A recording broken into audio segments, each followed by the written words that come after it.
You learned to tell Welsh rarebit from plain cheese on toast by the depth of the mustard hit, and to fry bread in dripping without burning the edges, knowledge absorbed entirely by standing next to her while she worked, never written down. Here are 30 cheap British vintage 10-minute dinners for seniors living alone.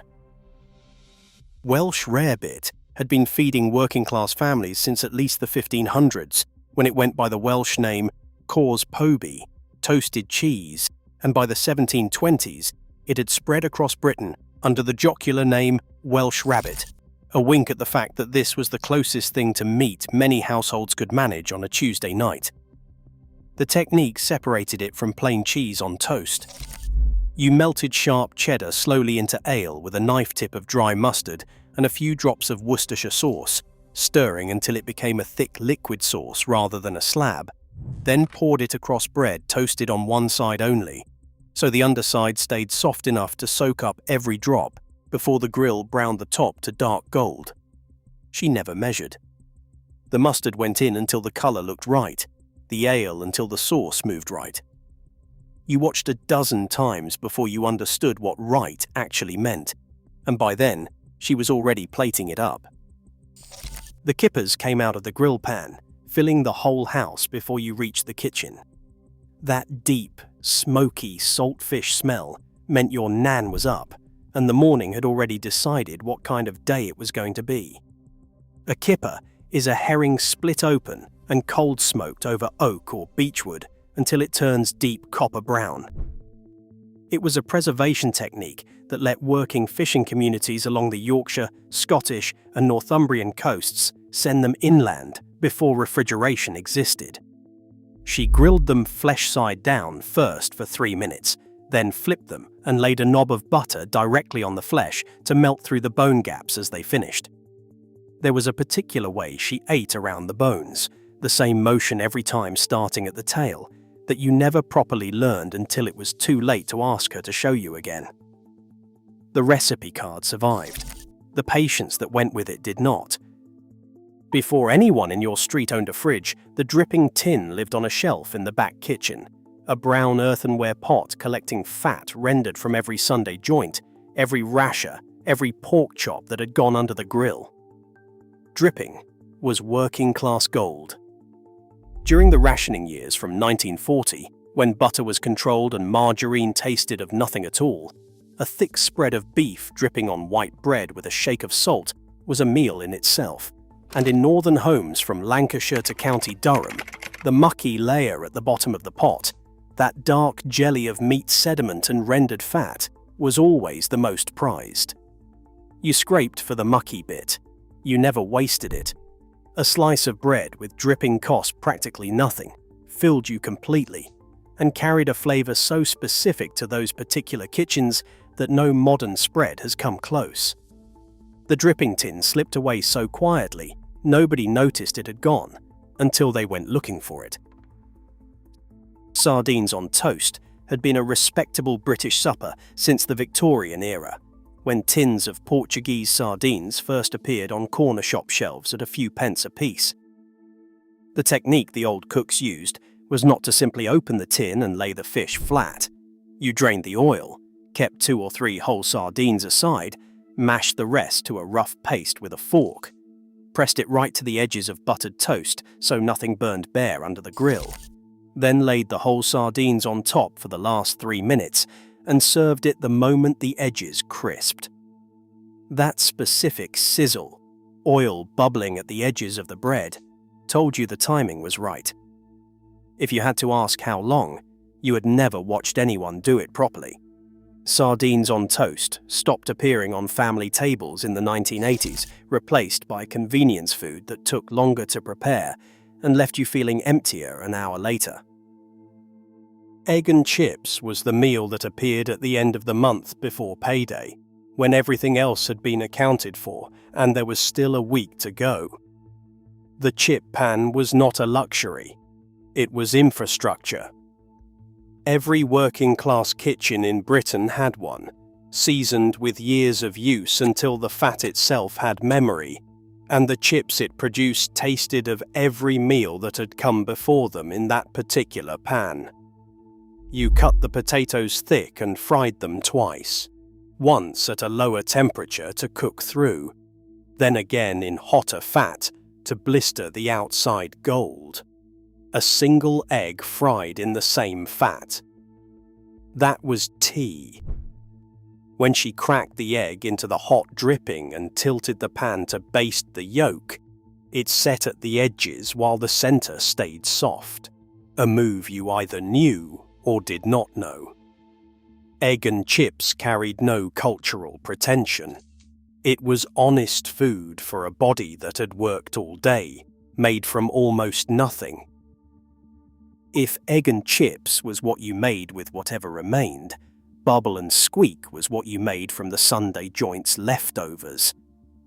The name came from exactly what it did: leftover roast potatoes and greens hitting a well-greased pan together, bubbling from the fat, squeaking as the moisture drove out and the edges caught.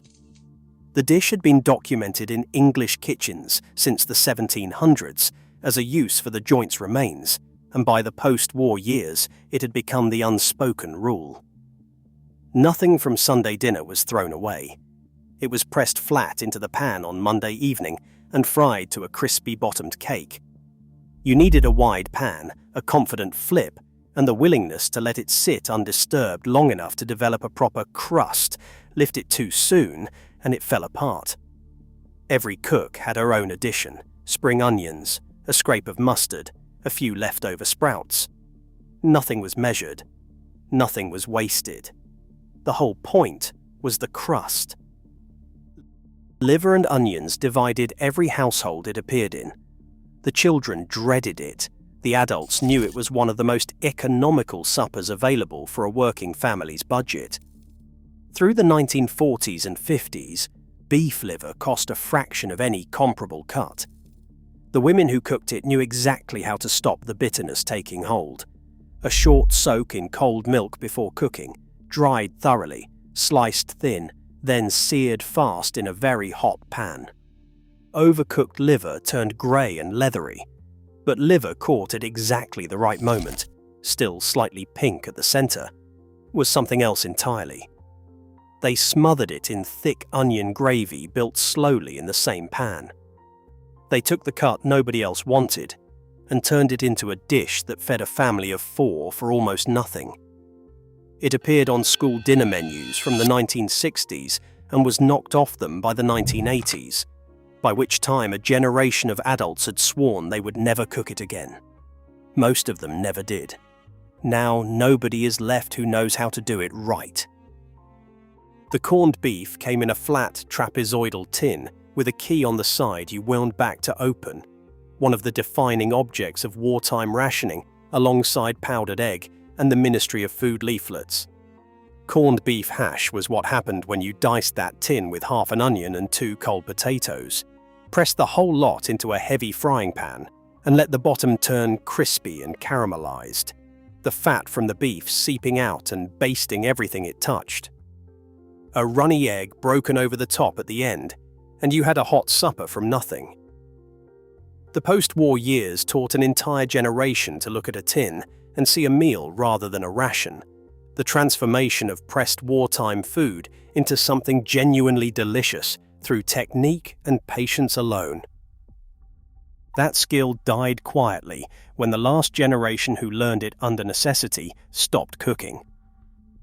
You can still buy corned beef. Nobody makes hash the same way anymore. Potted shrimps from Morecambe Bay, the tiny brown shrimps that lived in the shallow, silty waters off the Lancashire coast, had been a regional delicacy since the Georgian era, when the fisherwomen of the bay were already boiling the fresh catch in spiced butter laced with mace and cayenne, then packing them into little earthenware pots that sealed as the butter cooled.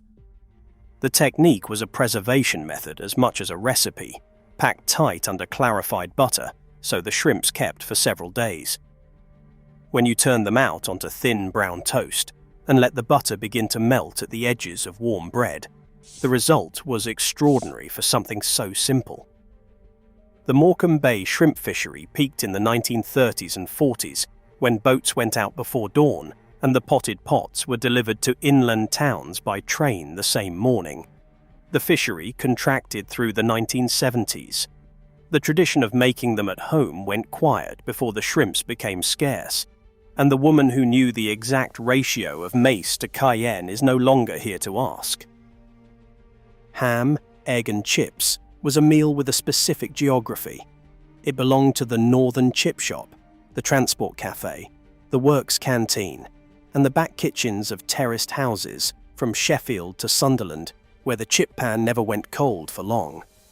The ham was boiled gammon, a thick joint simmered for hours with bay leaves until it fell apart along the grain, and the egg was fried in proper chip fat, not vegetable oil, in a pan that had been seasoning itself for years. There was a particular knowledge required around that chip pan. The fat had to be hot enough that the potato sealed immediately on contact, not sat there absorbing, and you judged that temperature by dropping in a small cube of bread and counting. If it turned golden in 30 seconds, it was ready. If you had to ask, you were not ready to be near that pan unsupervised. The combination of salty ham, running yolk, and fat built through years of cooking, that specific flavor cannot be replicated, however much anyone insists otherwise. And if ham, egg and chips was a meal built on a pan with history, deviled kidneys were built on something even older, a technique the Victorian Gentlemen's Club had borrowed from the working household and then returned to it, transformed. Lamb's kidneys cost almost nothing at the butcher's and took under 8 minutes to cook.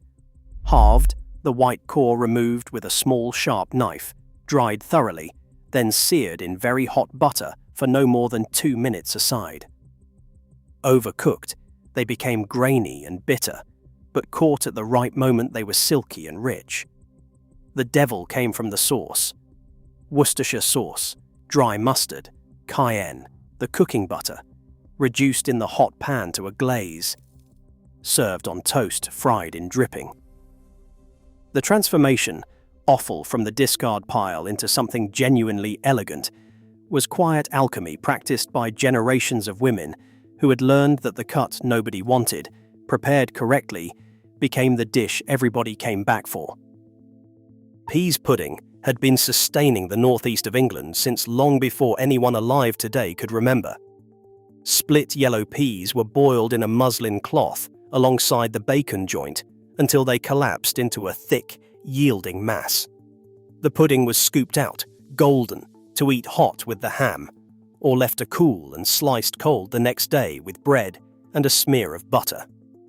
The Geordie saying peas pudding hot, peas pudding cold, peas pudding in the pot, 9 days old, had been in common circulation since the 18th century, which tells you how long it had been feeding mining families from Newcastle, down through Durham and into the Tyne Valley. Dried yellow split peas were among the cheapest items in any store, and boiling them in the same pot as the gammon, letting the meat flavour absorb into the pudding as it cooked, was kitchen logic so simple it required no written recipe. You just knew. That knowledge moved from household to household through watching, not reading, and when the watching stopped, the dish went quietly with it. Spam fritters arrived in British kitchens during the wartime years when tins came over from America under the Lend-Lease Agreement, filling the gap left by rationed fresh meat. You sliced the spam into half-inch rounds, dipped them in a thick batter of flour and water, and lowered them into hot fat until the outside turned golden and blistered, while the meat inside softened through. Served with chips and brown sauce, it was a meal that cost almost nothing and filled you completely. By the middle of the 1950s, with rationing over and fresh meat back on the shelves, spam fritters could have faded away. But they stayed on transport cafe menus and in school canteens through the 60s and into the early 70s, a reminder that what desperation invents, comfort preserves. The generation that had eaten them as a necessity had developed a genuine fondness for them. The generation after that called them retro. The generation after that stopped making them entirely. The tin of tomatoes went in the pan first. A whole tin of peeled plum tomatoes was tipped straight in, with a shake of salt, a grind of pepper, and a few drops of Worcestershire sauce. They were heated until they broke down and the liquid reduced to something almost thick, something that pooled rather than ran when you lifted the spoon. That went over 2 thick slices of buttered toast and was eaten before the bread had time to go soggy underneath. It appeared on working-class tables from the 1930s onward. Not special, not planned, just the answer to the question of what to make when you had a tin and a loaf, and nothing else.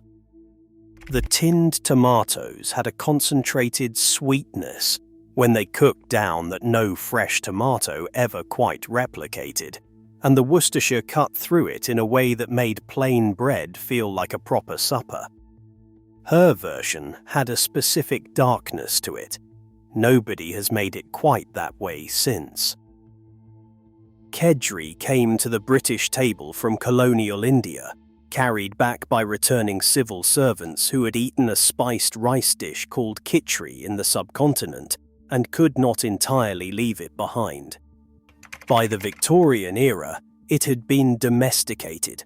Smoked haddock in place of lentils, boiled eggs quartered on top, curry powder folded through the rice with a knob of butter, finished with parsley if there was any about.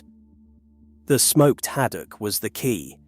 Undyed, pale gold, poached in milk until it just flaked. If you grew up in a household where kedgeree appeared on a Friday evening, you knew something your neighbours mostly did not, and the knowledge that it was Anglo-Indian in origin, carried across 3 generations of British kitchens, made it feel like a secret that had been hiding in plain sight all along. Macaroni cheese in the 1960s school canteen was not the refined baked version. It was a massive tray of pasta in bechamel that had been simmered until everything fused into a dense, yielding mass, served in generous squares with a portion of chips alongside. The cheese was always strong cheddar, the bechamel made from scratch each morning, a roux of butter and flour, then full-fat milk added a ladle at a time and whisked without stopping until it coated the back of a spoon. That was the standard the dinner ladies held themselves to in canteens from Manchester to Bristol, without a written recipe between them. It went quiet in the 1980s when school dinner provision changed and kitchens were contracted out. The version you make now from a packet is not the same thing. It never was, and the women who made the real version are mostly gone now, taking their morning roux with them.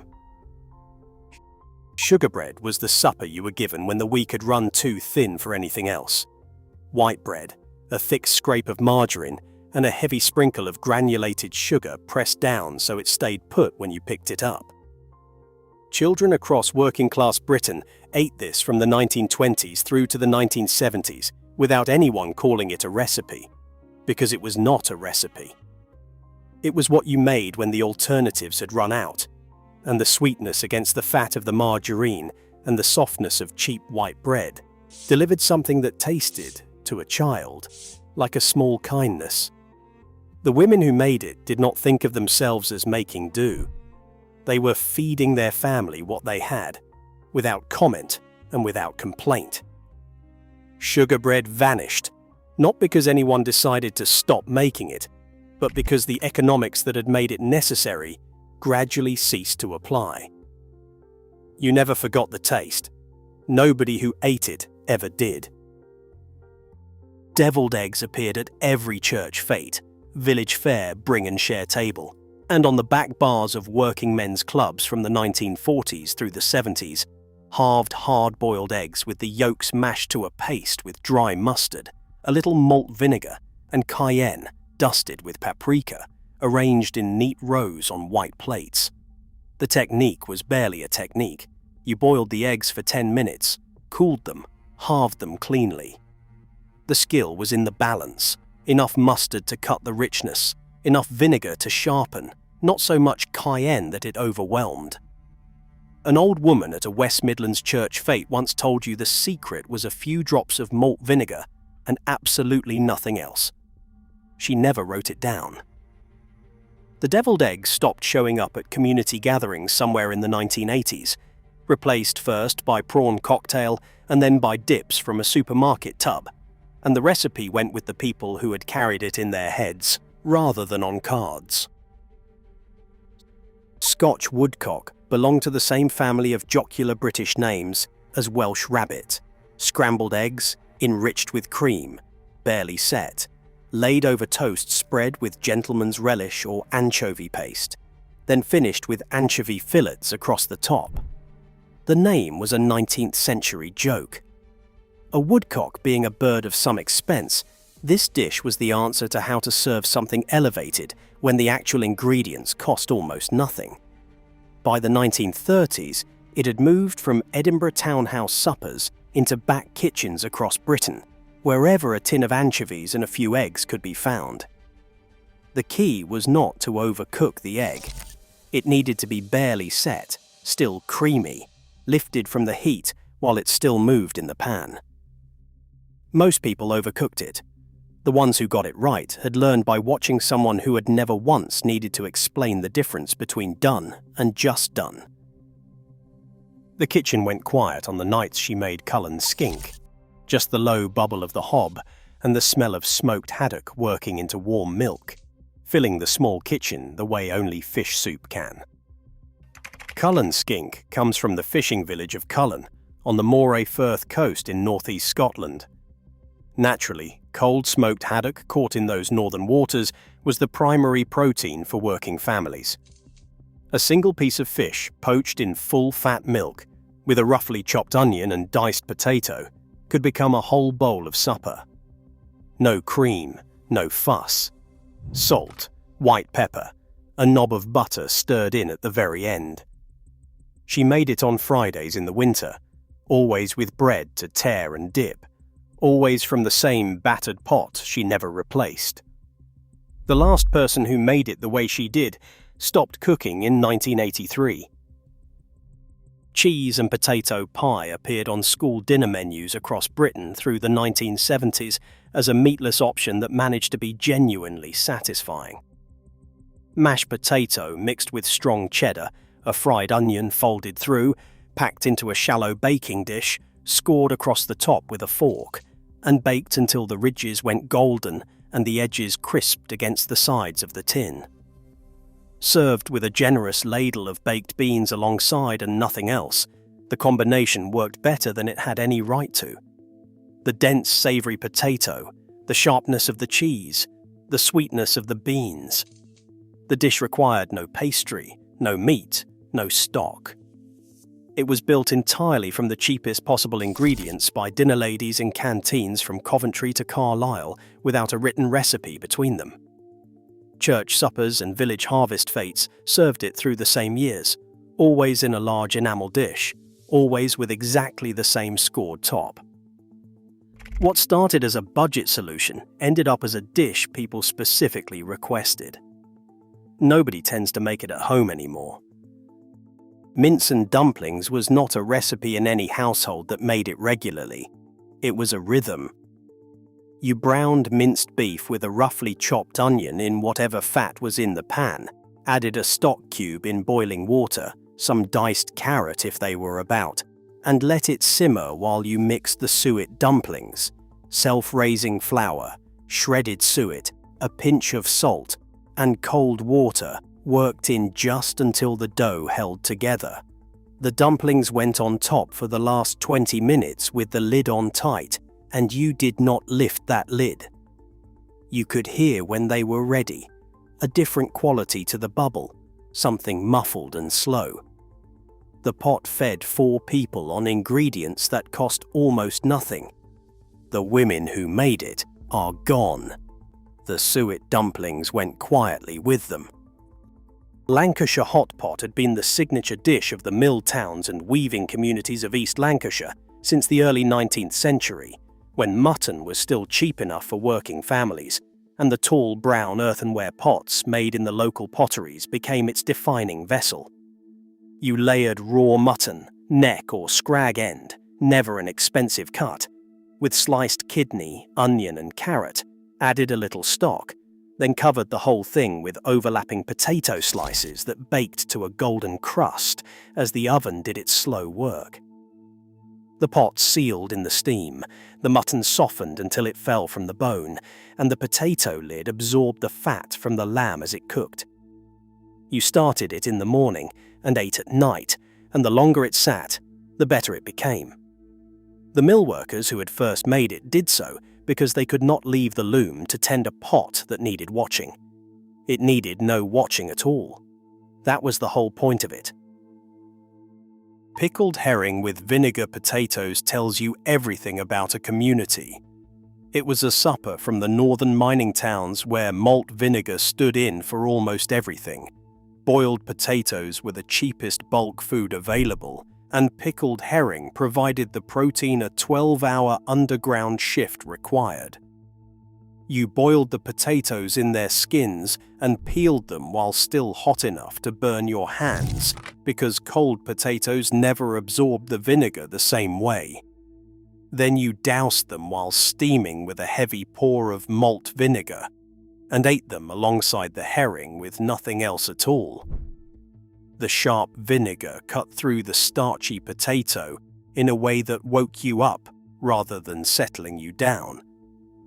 In the mining towns of Yorkshire and County Durham, it filled the table every Friday, and when the pits closed and the community scattered, this dish went with them.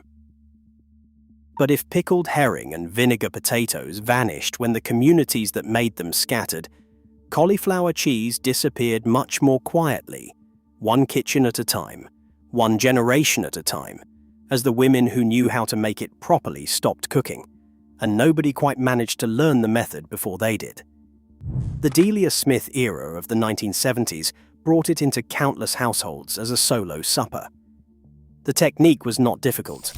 Cauliflower was broken into florets, boiled until just tender but not collapsing, and drained thoroughly. That mattered more than anything else, because water left in the dish made the sauce run thin, and the whole thing lost its character. It was then covered in a thick bechamel, enriched with mature cheddar, topped with more grated cheese, and put under a hot grill until the surface blistered and browned in dark patches. Delia Smith always added a pinch of dry mustard to the sauce. You could taste it when it was missing. Nobody you know makes it now. The last thing in the pan on a Sunday night was always the bread, a thick slice of white fried in whatever fat remained from the morning's bacon, pressed flat with a spatula until the surface crisped and the underside absorbed everything the pan had accumulated through the day. The leftover gravy went over the top, spooned from the jug that had been sitting on the cooker, reheated until it steamed, darkened to something almost treacly. That was Sunday's final meal, eaten alone at the kitchen table after the rest of the household had gone to bed. It cost nothing beyond what had already been spent, tasted entirely of the week's cooking concentrated into one slice of bread, and required no recipe of any kind. She ate this meal alone every Sunday for 40 years. When she stopped being able to stand at the cooker, nobody else made it for her. That particular meal has no inheritor.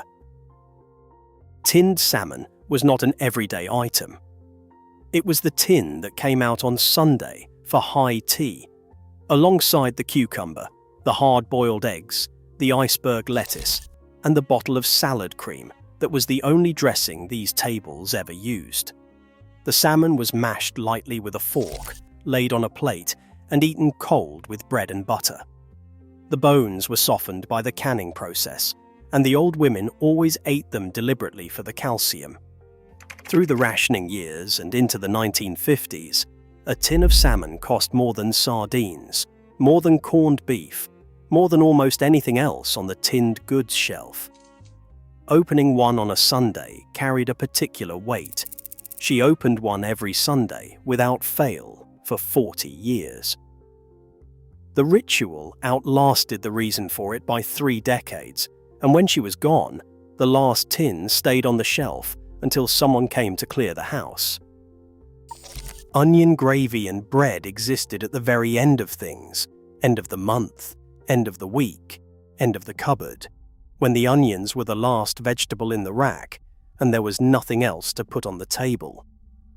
You sliced 3 large onions thin and cooked them in dripping over a very low heat, slowly, until they softened to translucency and began to colour at the edges, not rushed, not browned too fast, or they turned bitter rather than sweet.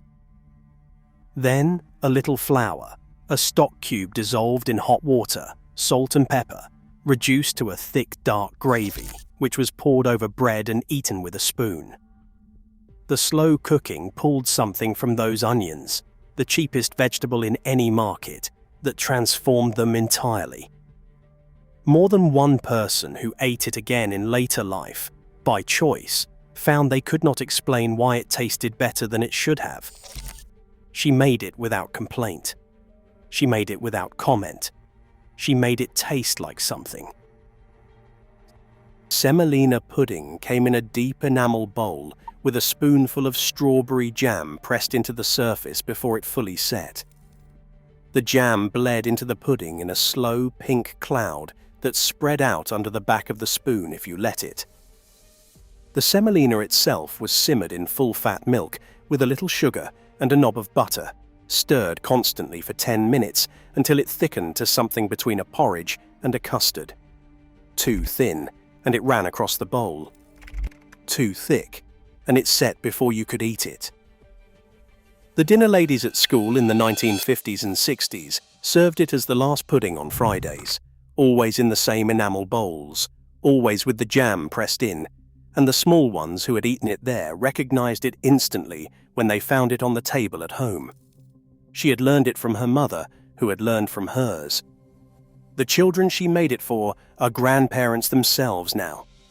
None of them learned how to make it. That chain is broken.